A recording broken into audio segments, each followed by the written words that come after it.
Here are some bonus pro tips on how to make your court appearance go smoothly. So tip number one, what to bring to your court date. If it's your first appearance, bring the court summons or the ticket the police officer gave you when you got charged. And this is helpful in the event that the court cannot find your file. If you have any evidence that contradicts your charge, bring that too and show it to the prosecutor. Tip number two, get there early.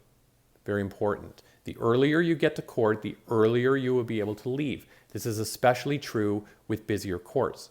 Try to get there at least 30 minutes before the start time or more. Tip number three, confirm you are on the court docket.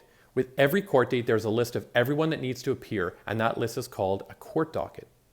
Confirm you are on the list. Sometimes you're not. If you're not on the court docket, but you have a summons that says that this is your date, show the prosecutor the summons and ask what you should do next. Tip number four, get in line. When you get to court, make sure you find the line. It's common for people to show up early and not get in the right line or just wait around while other people form a line. If you miss the right line, this may add a few hours to your time in court. Tip number five, it may take hours. Just know that. Be prepared to be in court for hours. Hopefully it will be quick, but you never know. Tip number six, keep your emotions in check, even if you're angry.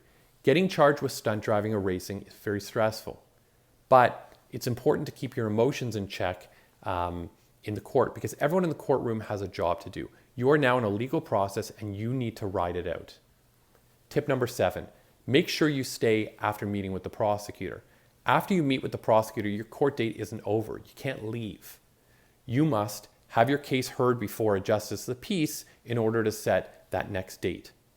Tip number eight, take notes. Make sure you get the prosecutor's name and, if possible, their contact information.